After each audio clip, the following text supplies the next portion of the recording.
The house was too quiet for an anniversary. The kind of quiet that hummed behind the walls. Not peaceful, but waiting. Emma sat at the kitchen table, her laptop open, the faint glow painting her face in pale light. The montage was ready. 5 years of smiles, vacations, laughter. Daniel had always been proud of how perfect they looked together online. People should see what love can be, he used to say. She clicked play. Music swelled. Their wedding day, slow dancing under a canopy of lights. The next clip, them painting the new house, Daniel streaking her cheek with white paint, both laughing until they fell to the floor. The next, Christmas morning, the camera shaking as they opened gifts. Emma smiled, her hand lingering over the mouse. The clips made her ache for something that had long since dimmed, but then, something strange. In one of the older videos, filmed in their living room, she caught a glimpse of movement in the background. The reflection in the mirror didn't match the action in front of it. Daniel's reflection lingered half a second longer after he'd already turned away. It was subtle, almost imperceptible, yet wrong enough to send a chill through her chest. She paused, rewound, played it again. The same dissonance. The reflection smiled a moment too long. Probably just compression, she whispered to herself. Her voice sounded small in the empty room. The door creaked open behind her. Daniel stepped in, hair damp from the rain, carrying a small bouquet of wilted lilies. "You're still up?" he asked. She minimized the window quickly. "Just finishing something." He placed the flowers on the counter, leaned in to kiss her cheek. His touch was cool. "Happy anniversary, Em." "Happy anniversary," she replied softly. Daniel looked at the laptop. "Still editing those videos?" "Just polishing," she said. "For the upload tomorrow." He nodded, his gaze lingering a beat too long. Then, with that familiar, careful smile, he said, "You've always been good at capturing the truth." When he left the room, Emma turned the screen back on. The paused frame stared at her, Daniel's reflection smiling into the lens long after he'd walked away. She dragged the cursor forward to the next clip. But as the video played, she realized something even worse. The reflection wasn't of Daniel at all. It was someone else. Someone standing exactly where she was sitting now. The next morning, Emma stood by the kitchen counter, pretending to scroll through her phone as Daniel poured coffee. The faint unease from last night clung to her, that impossible reflection replaying in her mind. She hadn't slept. Every creak in the dark had sounded like footsteps. "I got you something," she said finally, sliding a small box toward him. Daniel raised an eyebrow. "A present? You already made me that video, remember? This one's practical," she said with a smile that felt rehearsed. "A home security camera. You know, for safety," he chuckled, shaking his head. "You and your true crime podcasts." Still, he tore the box open, inspecting the sleek black cylinder. "Not bad. I'll install it later." "Already did," she replied. "Just the front hallway." He glanced at her, half amused, half curious. "Efficient as always." He kissed her forehead before heading out the door, muttering something about a late meeting. As the door shut, Emma exhaled. Her hands trembled as she reached for the second camera, smaller, older, tucked inside a plain box. She installed it carefully behind the living room bookshelf, angled toward the couch and the hallway. From there, she'd see everything. The house felt heavier now, as though it understood what she'd done.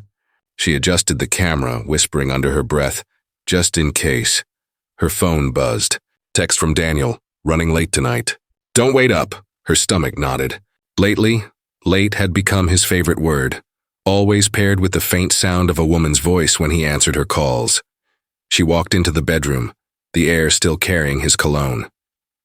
For a moment she stared at their framed wedding photo on the dresser, her smile wide, his hand firm on her waist.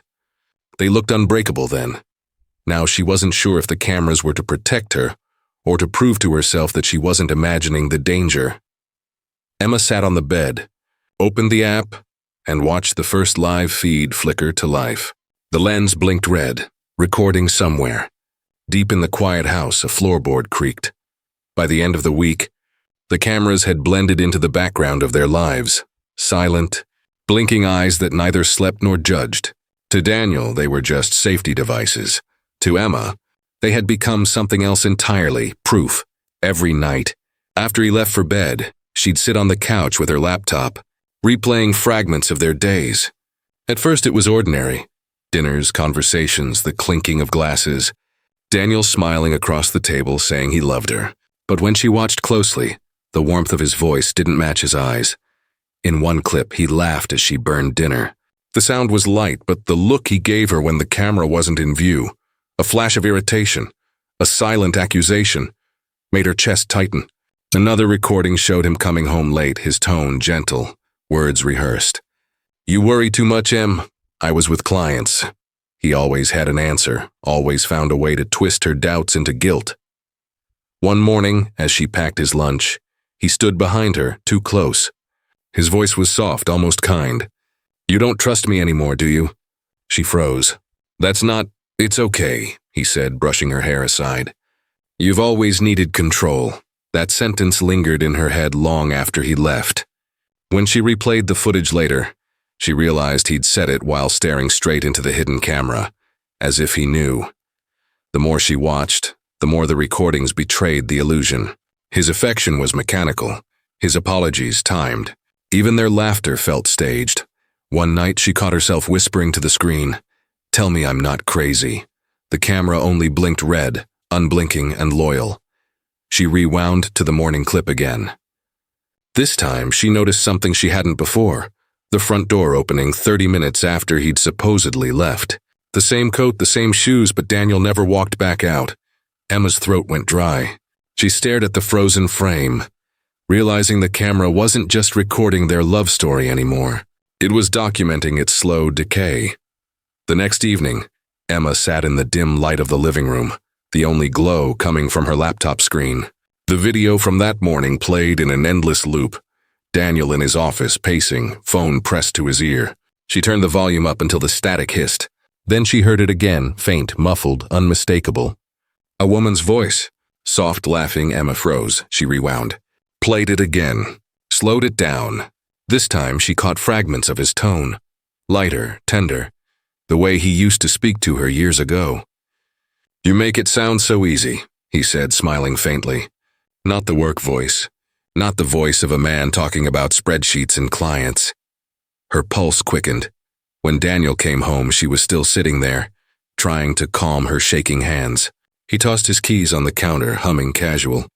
"You look like you've seen a ghost," he said. "Who were you talking to this morning?" He turned, a flicker of confusion crossing his face. "What?" On the phone. "Your office," he chuckled softly, walking toward her. "Emma, you've been watching those cameras again, haven't you?" She stayed silent.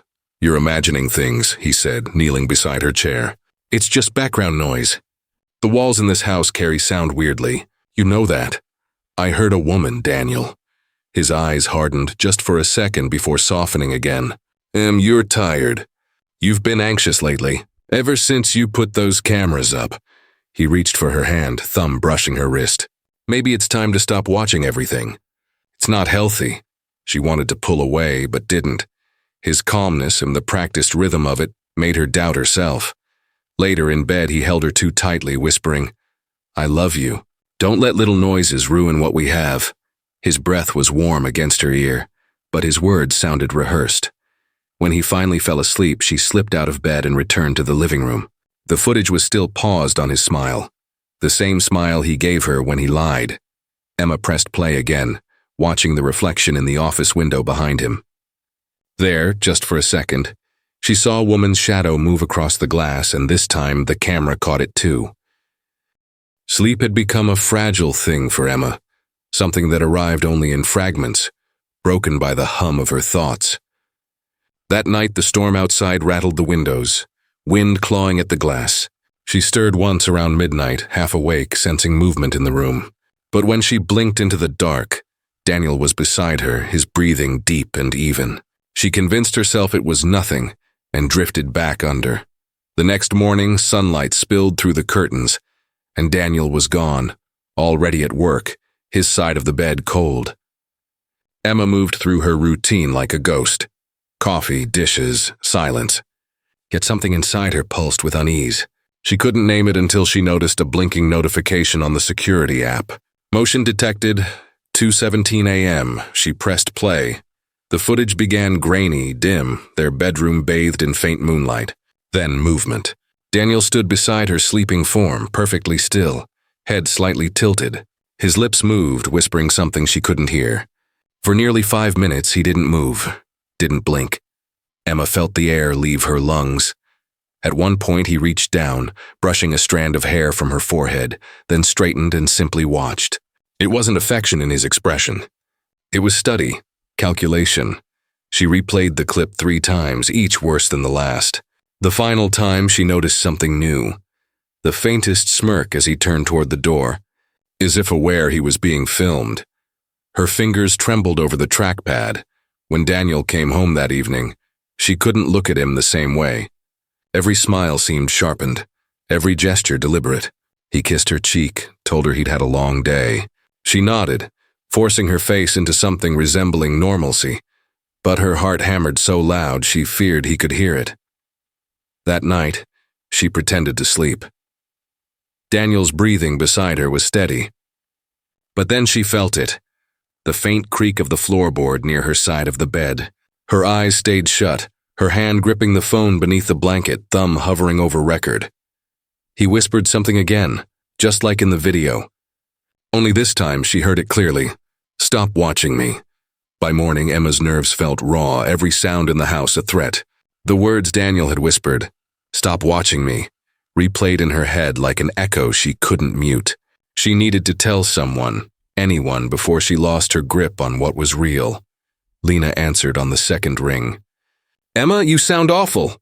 "I found something," Emma said, her voice shaking. He was standing over me last night, watching me.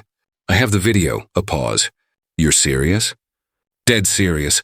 I don't know what's happening anymore," Lena exhaled sharply. "You need to get out of that house tonight. Don't wait for an explanation. Don't confront him again. Just go."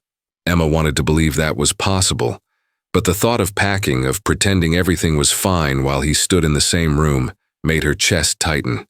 "If I leave without proof, no one will believe me," she whispered. "He's too charming.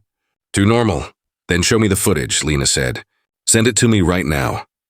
Emma hurried to her laptop, fingers trembling as she opened the camera feed history. The most recent file was missing. The timestamp, 2:17 a.m., had vanished entirely. She refreshed the page, checked the backups, but it was gone. Every trace of that night erased. Her stomach dropped. "It's not here," she said, barely audible. "What do you mean?" "He found it." For a long moment, neither spoke. Then Lena's voice came, lower, urgent. "Emma, you have to leave now." Emma nodded, even though Lena couldn't see. But something in her, stubborn, fearful, desperate, needed to know more. If Daniel had deleted the file, it meant he knew about the camera. And if he knew, then he wanted her to find out.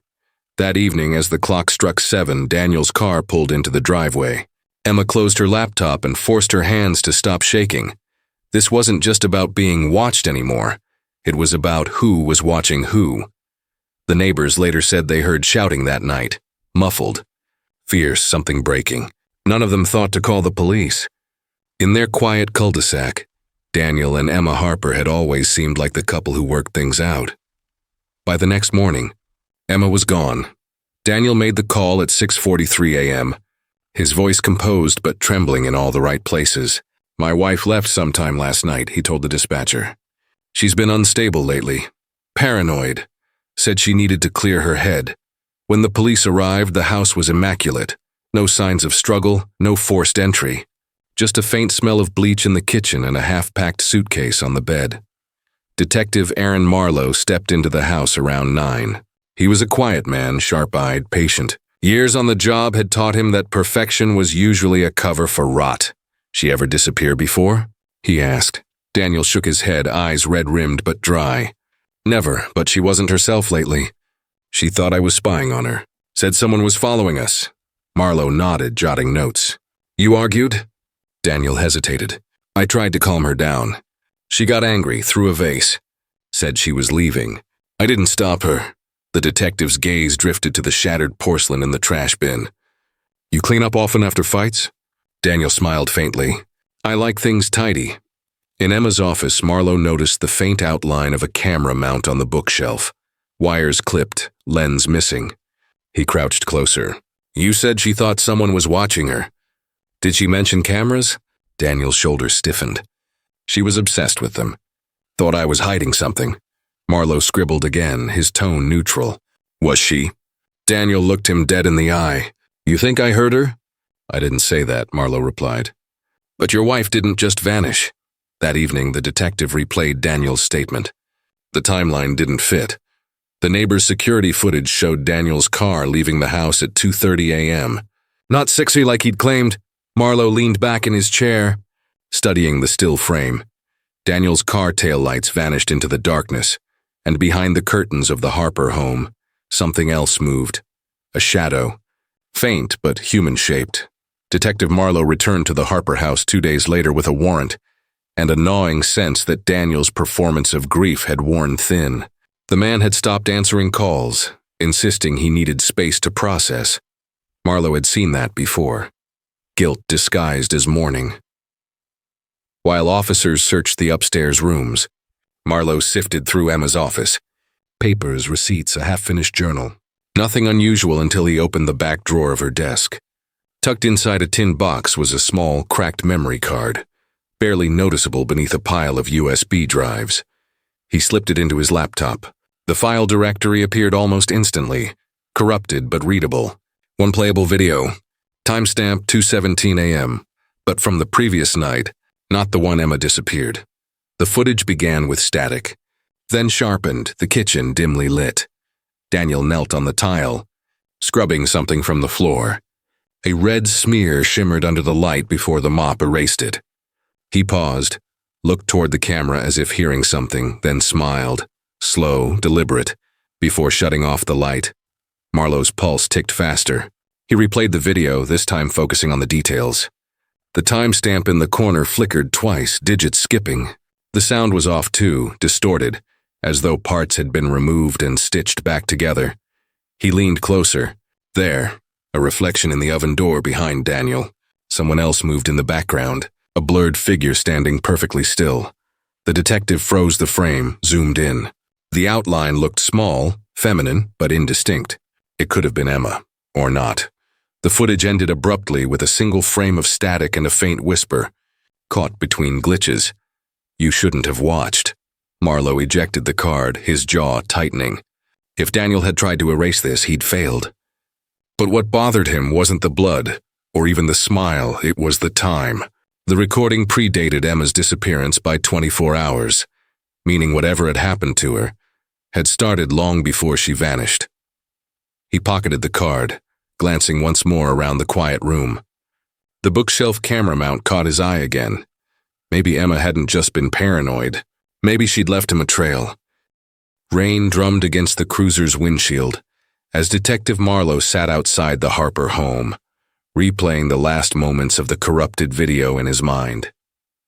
That whisper, you shouldn't have watched, hadn't been a glitch. It had felt like a warning. He stepped out into the storm, jacket collar pulled high, when Mrs. Callahan from next door waved him over. The elderly woman clutched an umbrella like a shield. "Detective," she said, voice trembling. "I don't want to meddle, but Emma told me something strange a few weeks back." Marlowe's eyes narrowed. "Go on." "She said she'd hidden another camera," Mrs. Callahan whispered. "In the living room, facing the big mirror above the fireplace. Said it caught what eyes couldn't." I thought she was joking. Marlowe's pulse quickened. "Did she ever say where?" She laughed and said, "Somewhere only my reflection knows." Within the hour, the tech team had stripped the living room bare. Marlowe scanned the ornate mirror, tall, framed in bronze, until he noticed a faint seam along its edge. Behind it, taped to the wall, was a micro camera, the battery nearly dead. They extracted the footage at the station. The screen flickered, grainy and dark. The angle was perfect. It captured both the mirror and the room before it. For several hours, nothing. Then at 3:12 a.m., movement. Daniel entered, dragging something heavy wrapped in a sheet across the hardwood floor. His face was blank, mechanical. The mirror caught everything. Every strained pull, every drop of red trailing behind. He paused once, looking toward the glass. The real Daniel didn't meet its gaze, but his reflection did. And the reflected Daniel smiled. Marlowe felt the chill crawl up his spine. The next frame showed him lifting the bundle toward the basement door. The reflection stayed behind a second too long, still smiling, even after he disappeared from view. Marlowe muted the clip. The room around him felt suddenly colder, smaller.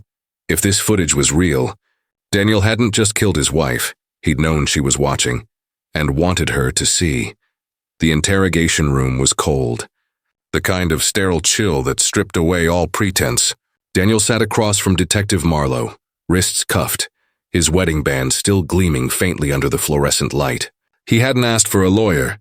He hadn't asked for anything. Just a cup of coffee. Black, no sugar. Marlowe pressed play on the evidence screen. The mirror footage filled the wall monitor, flickering between static and horror.